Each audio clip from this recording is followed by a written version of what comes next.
Thank you for downloading the Start the Week podcast from BBC Radio 4. For more information, go to bbc.co.uk/Radio 4. Hello, there is in Broadcasting House, from where we are gathered, a room poetically named 6045, which is the heart of Radio 4's New Elizabethans project, our mildly demented contribution to the Queen's Diamond Jubilee. The idea is to find 60 equivalents in our time to the Drakes, Raleighs and indeed Shakespeares of the first Elizabethan reign. 60 people whose contribution to life on these islands will stand the test of time, stamp their names in the history books and can be said to have defined the era. They then get profiled by Jim Naughtie, which may not be as good as kneeling for a knighthood, but is all this modest wireless service can offer. So, is this all mad? Is it possible for us to have anything like the perspective that would make these choices sensible? And does this great man or great woman view of contemporary history tell us anything much at all?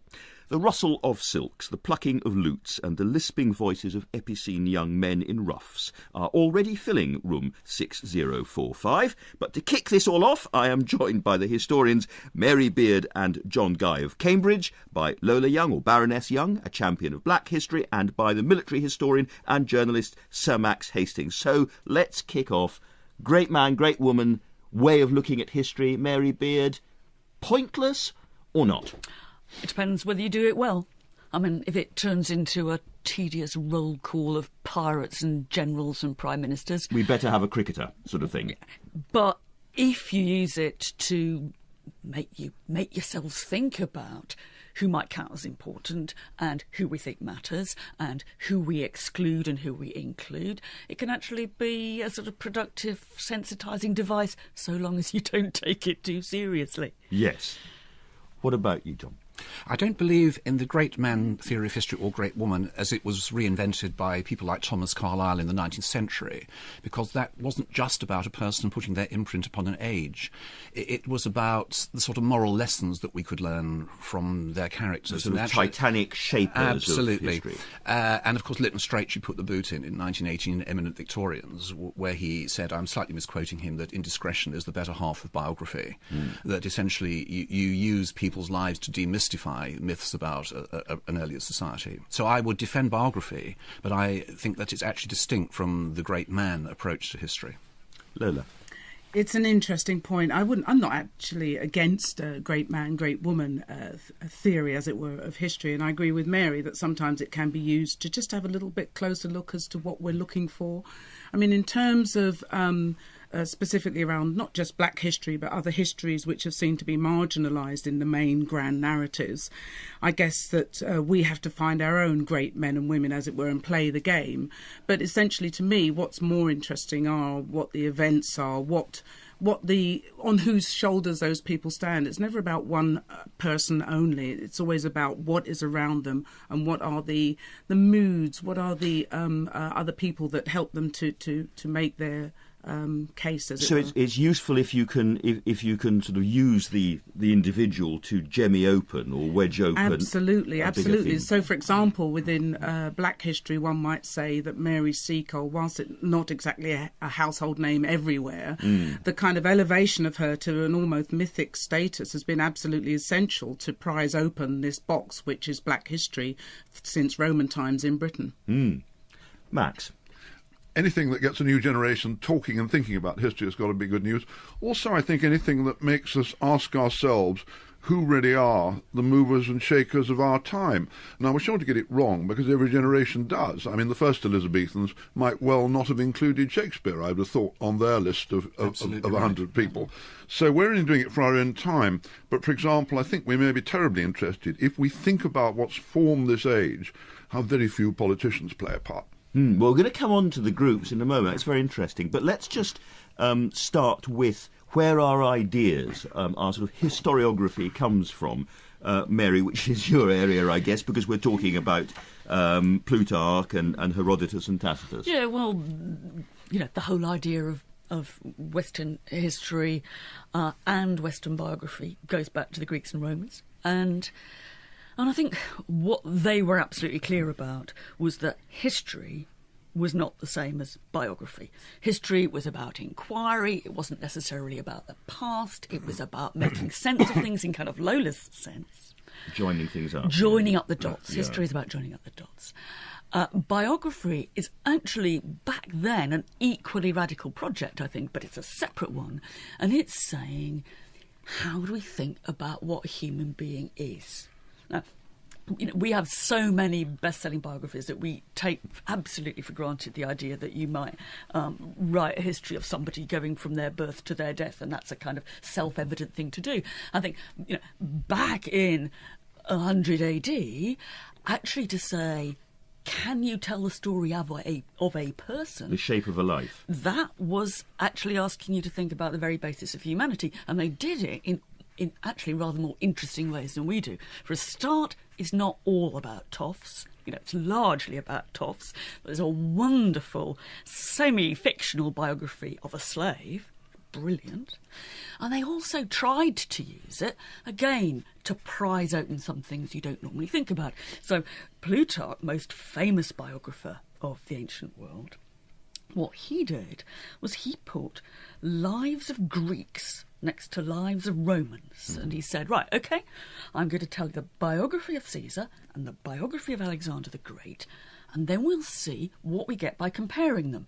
So although it's foundational in terms of where biography comes from, it's also already terribly smart and clever and, wondering about what you can use a life story to prize apart. Are the Greeks better than the Romans? What is he interested in? What is he looking for? Is he looking for virtue, wisdom in his lives? He's looking for morality. He's looking for virtue, he's looking for the coordinates of success, and he's questioning what is going to count as success. I mean, all these guys, like modern politicians, they all end up bad. Not many of them die in their beds, Yes. And all their careers end in failure in a way. So he's interested in what it was about that person that got them going. Do people change? I mean, one question he has really uppermost in his mind, and his answer is broadly no, is that people don't change. Temperament is fate. Yes, yeah. But he's also thinking about this in terms of cultural difference. It was a radical thing to ask in 100 AD. Is it different to be a Greek or a Roman? Just as we might ask, is it different to be an American? So if someone came along to Plutarch and said, Radio 4's doing this thing, he would come up with his 60 names, but Tacitus wouldn't. Tacitus would and he wouldn't, because Tacitus is the most important historian, really, of the ancient world, the most analytical one. But he also has a sideline in biography, because Tacitus both writes the biggest joining up the dots account of the corruption of Roman imperial power in his annals, but meanwhile, on the side, he's writing a biography of his father-in-law, who happened to do a lot about conquering Britain. And he is very keen, actually, to explore the difference between biography and history. And when he's writing his history, he gets worried in a way that we should get worried about what sense it makes to divide up history by the reign of a monarch. He would say, when our beloved Queen eventually dies, things are not going to change on that day. Yeah. So how is it that we have become used to thinking about history in those chunks? But then it's just as mad to think of it in terms of centuries. Nothing actually happened in 2000. Yeah. They'd got all the questions. They answer it slightly differently from us, but the Greeks and Romans had got the questions about this. And I think Tacitus could have well belonged in room 6050 or whatever it is, and he might have had a few salutary words. Yes, and we haven't even gone to Herodotus, who would have told us the really, really dirty gossip that was completely unreliable, but would have been... Herodotus was interested in cultural difference, not in dirty gossip. He's got a bad name. Well, yes, OK, a bit of both, I would say, but there we go. Cultural difference is dirty gossip. Discuss. John Guy, I mean, you're here, as it were, as the expert on the first lot of Elizabethans. The conversation that we've just started, they would have found familiar because Tacitus and Plutarch, and we know that Shakespeare enjoyed his Plutarch and so on, but these were biographers, I guess, life writers that they were familiar with. I mean, absolutely. In fact, actually, William Camden is the first Tacitean in English historiography and writes a very different sort of history to the sort of history that someone like Raphael Holinshed, the chronicler of essentially what happened, year by year. But I think, to take up what Mary was saying, you see, we understand the Elizabethan age, but in fact, if you lived at the time, it was 45 years, just about. Yeah. At the time, it was essentially a series of decades, not actually unlike, say, the 60s in the 20th century versus the 80s and the 90s. The 1560s is an era where the regime is settling down, but essentially it's a decade of peace and prosperity. There are a few scary moments, like in 1562 when Elizabeth gets smallpox, but broadly speaking, that is the most successful decade. Now, the 70s, the 1570s, the texture is quite different. This is the beginning of the ideological Cold War in Europe between Catholics and Protestants, really triggered by the massacre of St. Bartholomew, when the Catholics massacred the Huguenots, the Protestants in Paris and other French cities. And England begins to feel, Elizabeth and the Elizabethans begin to feel beleaguered by the threat of Catholic Spain. The 80s, of course, is when war breaks out. Elizabeth is persuaded to intervene on the side of the Dutch in 1585, and of course that triggers full-scale war with Spain. And of course what everybody forgets, because of course history got taken over by the people who liked patriotic history, everyone forgets that the naval side is really a sideshow compared to a long land war that was actually doesn't longer. go very well. It doesn't go well, but it's longer than the First World War and the Second World War combined. Now, the 90s, you're still at war, but there's an economic slump, of course, partly triggered by the war, rocketing prices, mass unemployment, plague brought back from the front in France. There's also the beginnings of casino capitalism, scams. The gulf between rich and poor is as wide or wider than it is today. Now, of course, that in one way makes perfect sense, but in another sense there is a sense in which the Elizabethan era was defined, in fact, by the Queen. And the reason for that is quite simple, that England, for the first time in its history, got an unmarried female monarch for a long time. She did not do what a dynastic monarch had to do, which was to marry and settle the succession. And the result of that is that the first 25 years of the reign, before effectively her menopause, is when the politics and indeed the whole nation, everything to do with public life, is embroiled in a struggle, in a jostling between Elizabeth, who doesn't want to marry, or at least she doesn't want to marry the people that her councillors and parliaments want her to marry. But of course when she's past the menopause, of course then you do what the English always do, and you just cover the problem with pomp and pageantry. And this is where the cult of Elizabeth really begins, because now you say that, you make a virtue of necessity. She's a virgin queen. She's a virgin queen. It doesn't help you, though, in 1603. It doesn't help you in 1603 because in 1603 there's again a hugely dangerous moment, because it isn't clear that James will succeed. But then Elizabeth is reinvented. In the 1620s, with hindsight, retrospectively, we suddenly get the golden age. In the 1620s, Elizabeth looks so much better to James I, who the Victorians thought was a sort of slobbering Scot, but at the time did not look good in certainly the eyes of people who'd lived in the later years of Elizabeth and forgotten about it. And then in 1837, when Victoria comes to the throne, and indeed 1952 and 1953, in the years of the coronation, we're looking for a female icon. And indeed, you see, this just proves the point that although historians try to do what Cicero would have said, to tell the truth, the whole truth, and nothing but the truth, in fact, what happens is what you see depends on where you sit. John, I want to ask you a question. And I want to say, how much do you think that the poor peasant women toiling the fields in Shropshire would have given a toss about who was going to marry the Queen, all this virgin queenery, and whether the Queen had had her menopause? And how far down in British society does all this fascination with the Virgin Queen actually go? I think it does go some way down, although, of course, there is a remarkable ignorance about it. For example, one woman declared, seeing the Queen on Progress, "My God, the Queen's a woman." Most people in the Roman Empire didn't know who the emperor was. Would be my guess, and I'm not certain it's so different in. So, but you have you now actually have rising literacy, but you also have sermons for the illiterate. And you pray for the Queen because of the Reformation.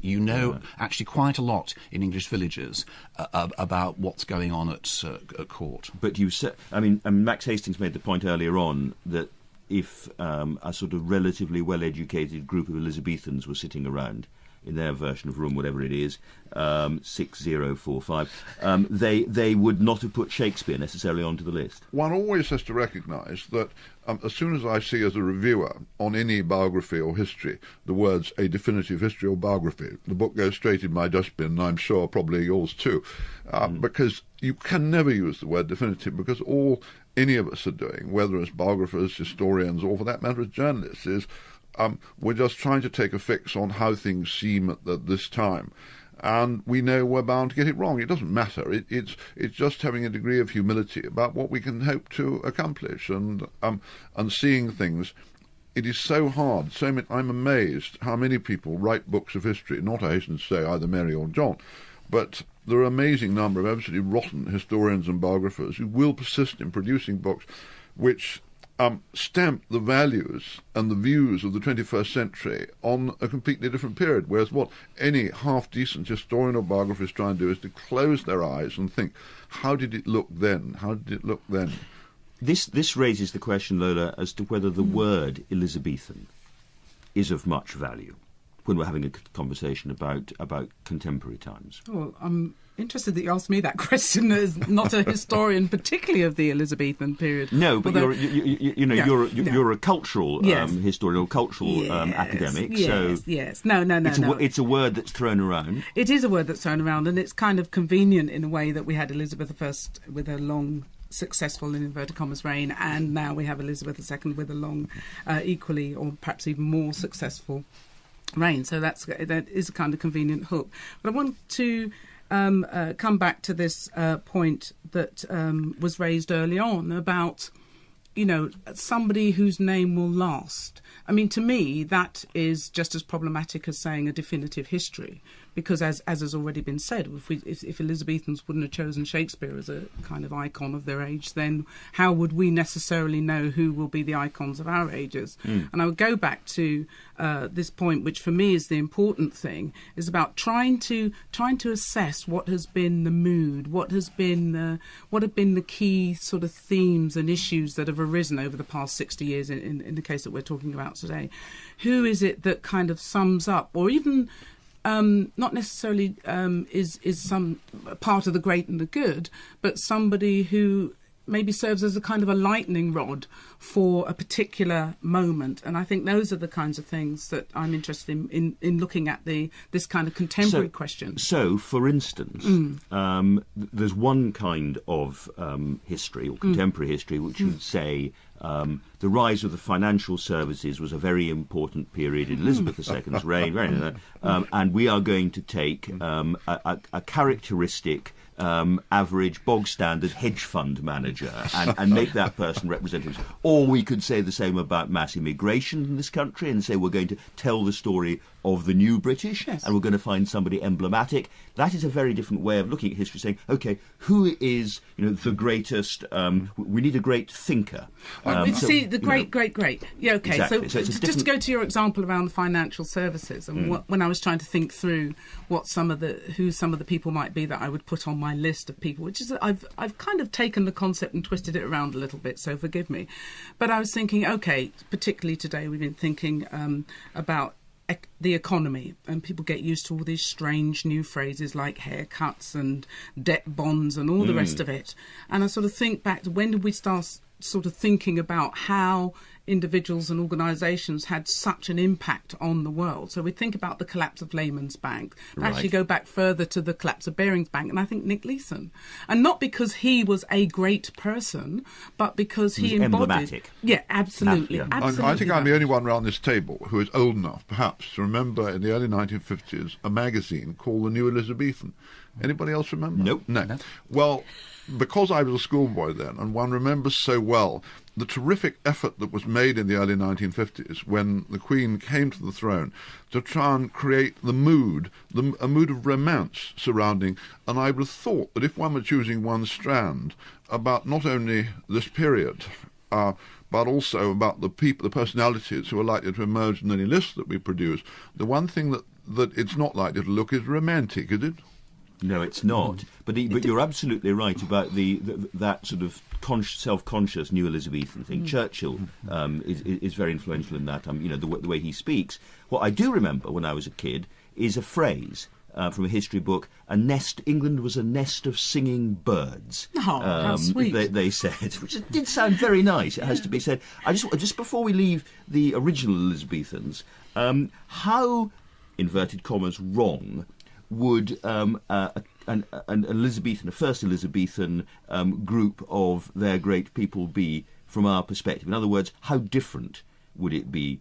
If Shakespeare wouldn't have been on it, presumably Decker and Massenger and Kidd and all the names that probably people would put on now wouldn't be there either. Ben Johnson? I would be surprised, but I would think that actually people who are much more relevant to their immediate lives, like John Speed, the mapmaker, like John Norden, the surveyor, like John Gerard, the herbalist, and like John Dee, yes. and also everyone called John, and also John Fox, of They're all course, Johns. John Fox, who wrote the Book of Martyrs. Yes. And those people, they would have been identified because I think the idea of great literature has sort of been invented, much later. And of course, also Shakespeare actually had largely done the history plays, with some exceptions, in the 1590s. Of course, the history plays were a reflection on the instability caused by Elizabeth's refusal to marry and settle the succession. But they would have picked out the people that Tacitus would have picked out. For example, some of the great courtiers.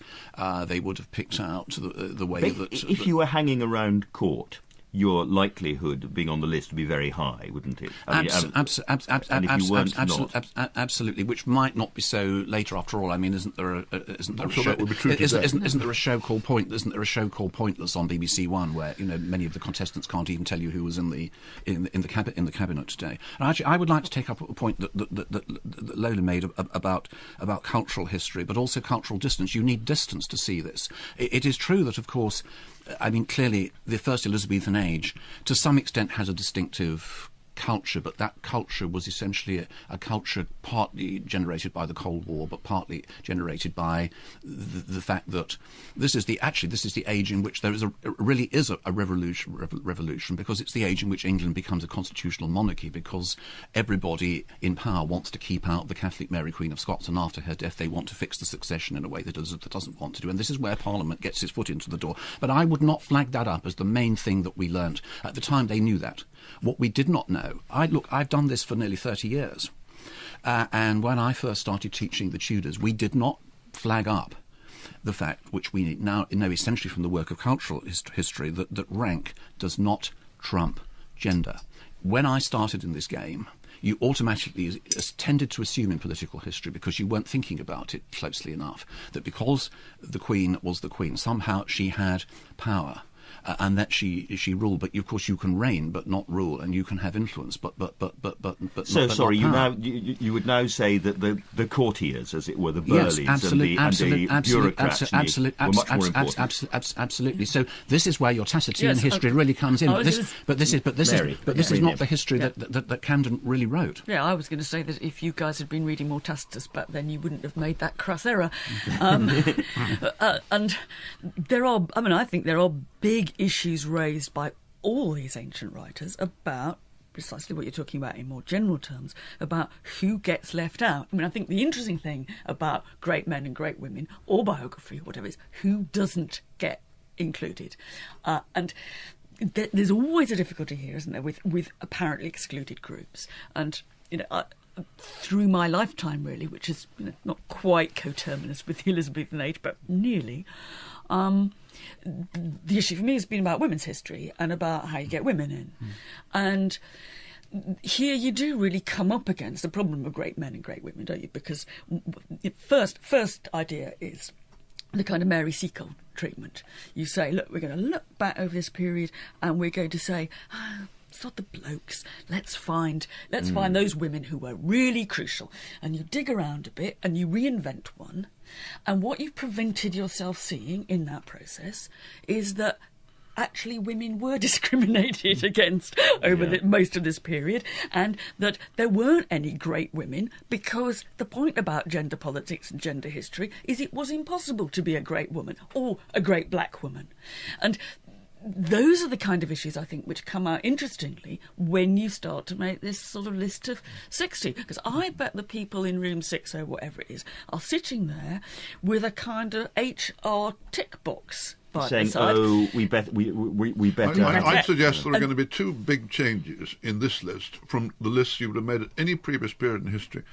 And that is, first of all, religion is unlikely to play a part. That in any previous era, you would have always had important religious figures, which I very much doubt. That any Well, actually, the religious first figure will make it. Elizabethans would have put an archbishop or two onto that list. And the wouldn't they? other is military. That it would be Yeah. astounding if this list contains any generals, and those are two big changes. Absolutely. And they'll make it contain women, even though that will be to occlude what has been happening to women over the last 50, 60 Well, years. it's interesting, isn't it? Because then how do you draw attention to the absence without making a presence felt? I think that is a real Can problem. I ask? Okay, so can I ask if there was no box ticking? If there was no political correctness, if there was no, we better have some sports people, and it was based purely on real influence and real achievement, what would be the difference? What sort of list would we end up with? Well, I'd like to jump in there and say that for me, I'm interested in culture. And I'm interested in popular culture, and so the whole notion that this notion of greatness is all about obvious, clear wielding of power at the top of some hierarchy, whether it's right at the very top or kind of middling, is still not quite where I'm coming from. So I would see no reason whatsoever why, for example, yes, I'm going to say it, David Beckham might be on that list, not because he's a great person in the conventional sense, but because of the kind of influence, both subtle and obvious, that he's had on popular culture, and particularly that kind of dynasty of Queen Victoria, Beckham, and him. Everything from naming your children to how you're dressed to what it's acceptable for a man to do, it's acceptable for a footballer to be a gay icon. All of those kinds of things have a very, if not an influence on the way people live, certainly an influence on the way they think about themselves and position themselves in relation to the rest of the world. So when I say no box ticking, but I want achievement, you are saying yes, but what do you mean by achievement? Yeah, I would always want to unwrap some of those terms. And you said influence. You said influence and achievement, and I thought there's a problem. Yes. Because achievement's one thing and influence is quite another. Yeah. But it's But very, in a way, we touched on the heart of the problem, because in compiling such a list, this is where the whole project is a little bit bedeviled, because in the end, both history and biography come down to the fact that there's a story that you have decided to tell, that you have chosen to tell. There is a narrative here, and who you pick and indeed what you study will to some extent depend on the narrative. History is not an objective science. It is in fact an art, and we're constantly reinventing the assumptions and ideas that underlie this. One of the difficult things with the list business is, when I mentioned Beckham a moment ago, now there's no question that football has been a huge force in British life in modern times, but on the other hand, most of us would say football would have been there whether or not David Beckham had been. Whereas contrarily, if you take, for example, Churchill in 1940, now I'd have thought that was a case that most historians would agree that Churchill materially changed outcomes by his presence. That he did things that arguably any other British political leader was likely not to. So, in that sense, he staked his claim decisively. But a lot of other people, for example, all right, he's American, but Bill Gates, you can argue a jolly good case that while Bill Gates is a symbol of the enormous power of computers in the modern age and all the rest of it, that all this would have happened with or without Bill Gates. So in that sense, it's difficult deciding whether he is merely a representative of a great cultural or industrial or social phenomenon, or whether he actually was the mover and shaker, or he well, or it is she. impossible because everybody is embedded in the time and place and education and opportunities which they have or don't have. And that's one of the reasons why it's so difficult to judge these things when you're actually in it. Yeah. I mean, and it's really virtually impossible. I've been thinking about Doreen Lawrence. Yes. Okay, and it's a very, trying to divorce all the emotion one feels about that whole case and trying to be a little bit objective standing outside. Here we've got, an ordinary woman, a mother, with the family and all the rest of it, thrown into the spotlight to do something impossible, which is trying to retrieve some sense of justice for her murdered son.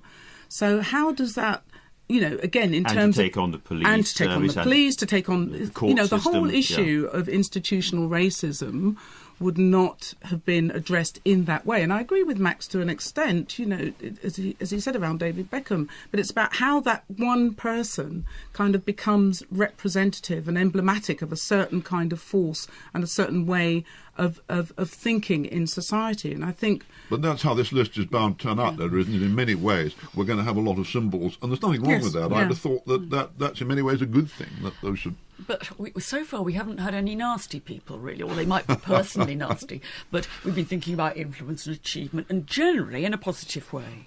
And in some ways, if you think back over the last 60 years, in some ways, isn't the age formed in part by images of those that we want to despise and excoriate? I mean, if I shut my eyes and I think of the Elizabethan age, I see that picture of Myra Hindley. I was about to... I knew you were going to say that somehow. Yes, yeah. And that also problematises the very nature of what it is to have a list of Elizabethans, because if we're going to have them, then we've got... I mean, Nick Leeson might be... was creeping there. But what is there emblematic about Myra Hindley? It's about...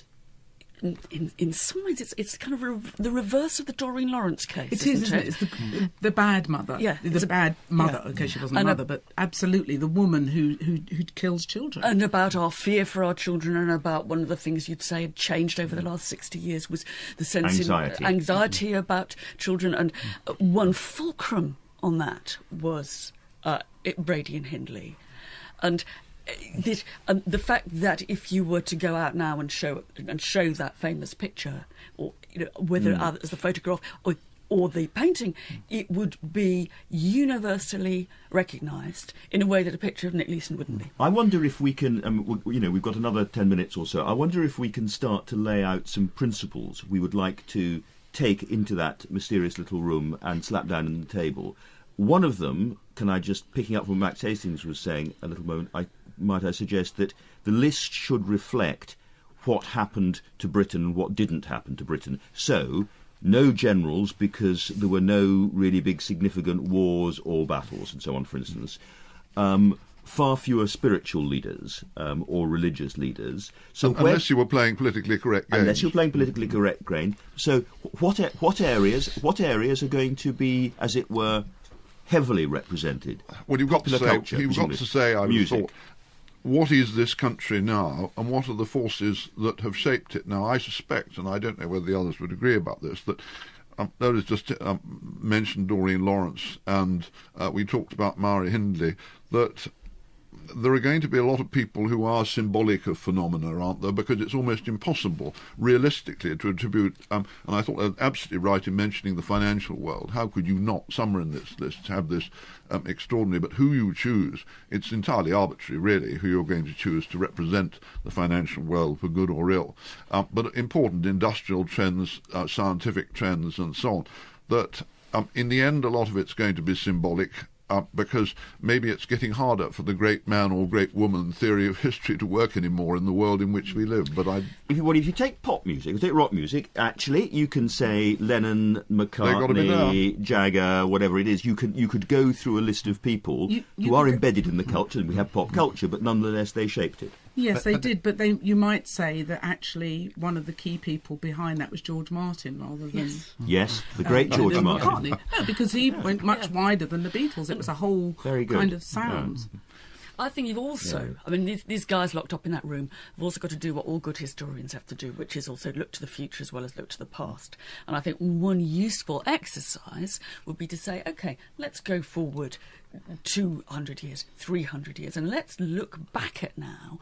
And can we do in that mind game that exploration of what we think when football may be never being played anymore, what is actually going to stand out at that long distance? And there, I think, you're going to find that you get rid of some of the epiphenomena and you come down to a rather different group of people. I mean, I want to see an engineer on this list. Because, I think, when I look at Ove Arup's work over the Elizabethan period, and I think of all the things that I take for granted now in the built environment, which will still be there in 300 years. Motorways, Coventry Cathedral, who actually made the blasted thing stand up? Yes. It was engineering firms. But you say, 200 years' time, motorways will still be there. Will they? I don't know. Okay.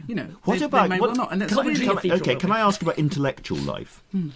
Because, you might very easily have said, if you're drawing up a list, and this goes back, let's remember, to the 1950s as well, you would have put Auden, Eliot, Larkin, all of those sorts of people on, and yet you might say, are we suggesting that poetry has been a big influence in the second Elizabethan age? How many people actually read poetry? How many people, find those people central to their lives? The question there. The only influential poets, I suppose, have been John Betjeman and Larkin, but whether they would actually deserve to get on any such list is a very interesting question. But you're also thinking about influence in a very crude way. I mean, it's no good saying we're not doing this on a bestseller list. In which case, we'd have Delia Smith there, who might actually deserve to anyway.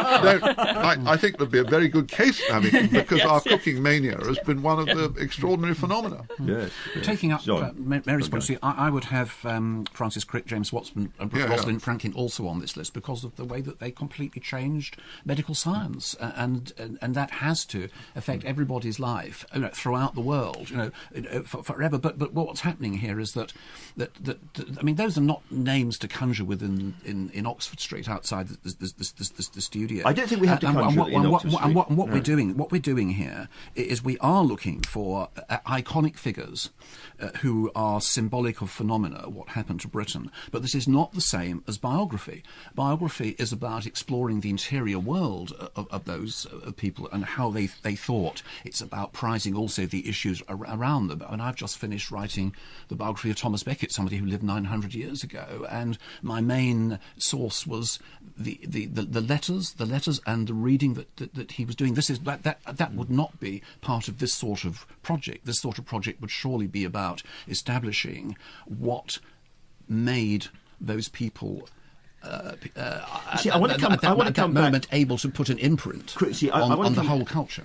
Crick, Watson and Franklin, certainly during this period DNA would have been discovered and described by somebody. Lots of people were working in that field and it was only a matter of time.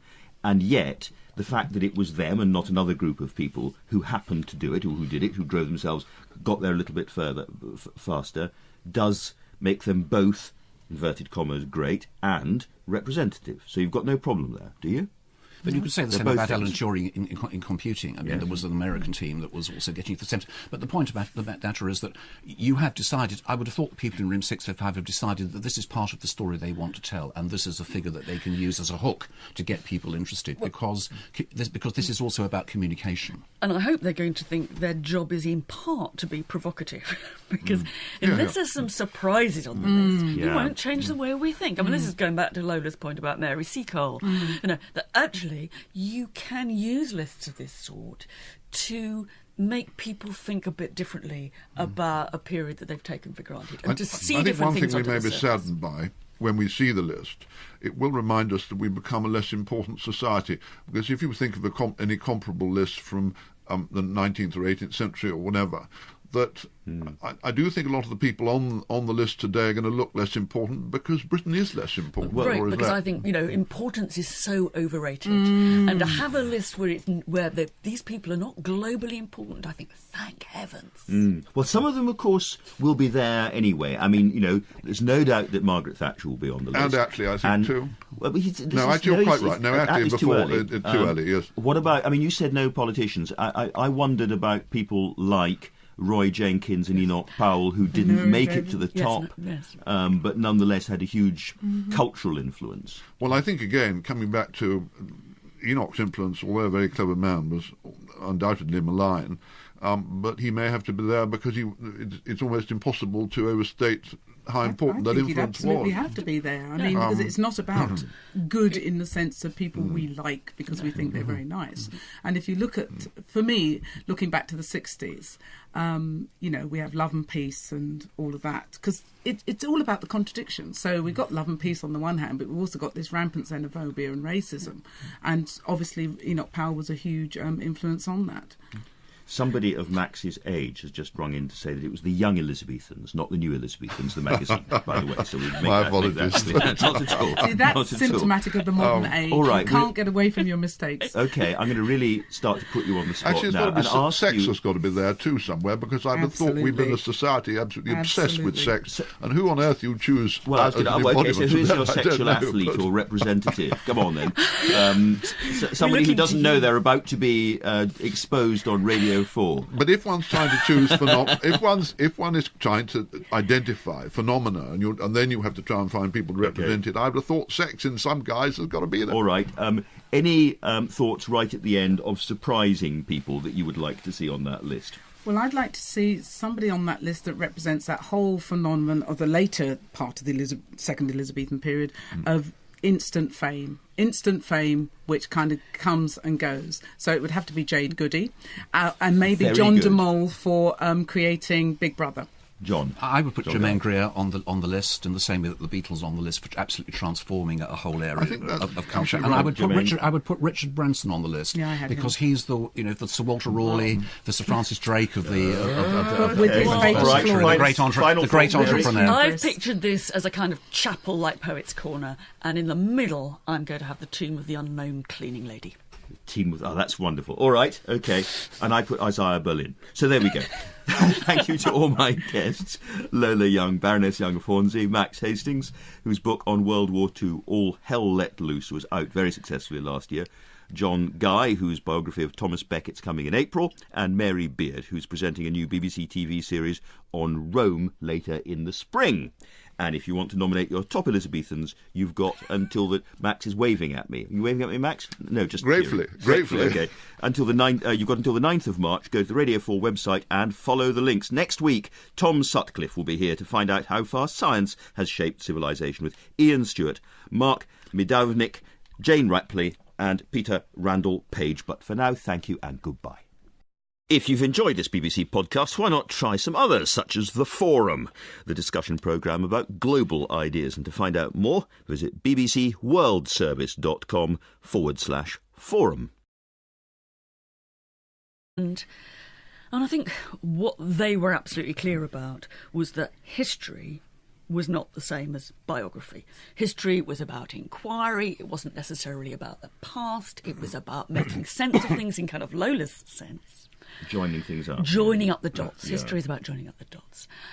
Biography is actually, back then, an equally radical project, I think, but it's a separate one. And it's saying, how do we think about what a human being is? Now, we have so many best-selling biographies that we take absolutely for granted the idea that you might write a history of somebody going from their birth to their death, and that's a kind of self-evident thing to do.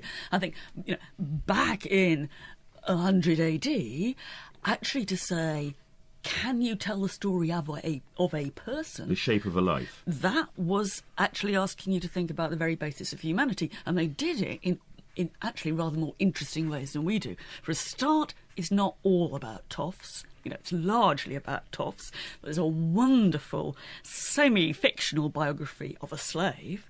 Brilliant. And they also tried to use it, again, to prise open some things you don't normally think about. So Plutarch, most famous biographer of the ancient world, what he did was he put lives of Greeks next to lives of Romans. And he said, right, OK, I'm going to tell you the biography of Caesar and the biography of Alexander the Great, and then we'll see what we get. The events are, on whose shoulders those people stand. It's never about one person only. It's always about what is around them and what are the moods, what are the other people that help them to make their case. As so it's useful if you can sort of use the individual to jemmy open or wedge open. Absolutely. So, for example, within Black history, one might say that Mary Seacole, whilst it's not exactly a household name everywhere, the kind of elevation of her to an almost mythic status has been absolutely essential to prise open this box, which is Black history since Roman times in Britain. Max? Anything that gets a new generation talking and thinking about history has got to be good news. Also, I think anything that makes us ask ourselves who really are the movers and shakers of our time. Now, we're sure to get it wrong, because every generation does. I mean, the first Elizabethans might well not have included Shakespeare, I would have thought, on their list of 100 people. So we're only doing it for our own time. But, for example, I think we may be terribly interested, if we think about what's formed this age, how very few politicians play a part. Well, we're going to come on to the groups in a moment. It's very interesting. But let's just start with where our ideas, our sort of historiography comes from. Mary, which is your area, I guess, because we're talking about Plutarch and Herodotus and Tacitus. Yeah, well, the whole idea of Western history and Western biography goes back to the Greeks and Romans. By comparing them. So although it's foundational in terms of where biography comes from, it's also already terribly smart and clever and wondering about what you can use a life story to prize apart. Are the Greeks better than the Romans? What is he interested in? What is he looking for? Is he looking for virtue, wisdom in his lives? He's looking for morality. He's looking for virtue, he's looking for the coordinates of success, and he's questioning what is going to count as success. I mean, all these guys, like modern politicians, they all end up bad. Not many of them die in their beds, Yes. And all their careers end in failure in a way. So he's interested in what it was about that person that got them going. Do people change? I mean, one question he has really uppermost in his mind, and his answer is broadly no, is that people don't change. Temperament is fate. Yes, yeah. But he's also thinking about this in terms of cultural difference.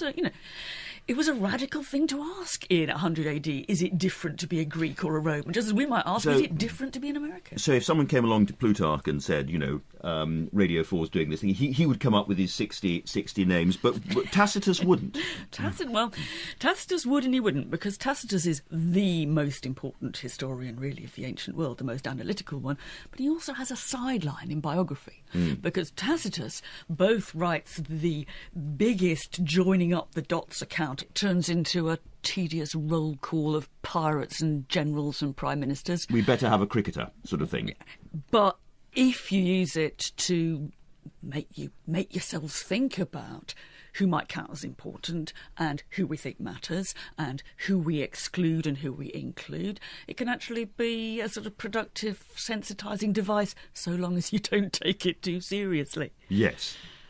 What about you, Tom? I don't believe in the great man theory of history or great woman as it was reinvented by people like Thomas Carlyle in the 19th century, because that wasn't just about a person putting their imprint upon an age.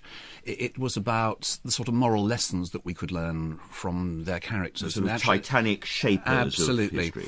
And of course, Lytton Strachey put the boot in 1918 in Eminent Victorians, where he said, I'm slightly misquoting him, that indiscretion is the better half of biography, that essentially you use people's lives to demystify myths about an earlier society. So I would defend biography, but I think that it's actually distinct from the great man approach to history. Lola? It's an interesting point. I'm not actually against a great man, great woman theory, as it were, of history. And I agree with Mary that sometimes it can be used to just have a little bit closer look as to what we're looking for. I mean, in terms of specifically around not just Black history, but other histories which have seemed to be marginalised in the main grand narratives, I guess that we have to find our own great men and women, as it were, and play the game.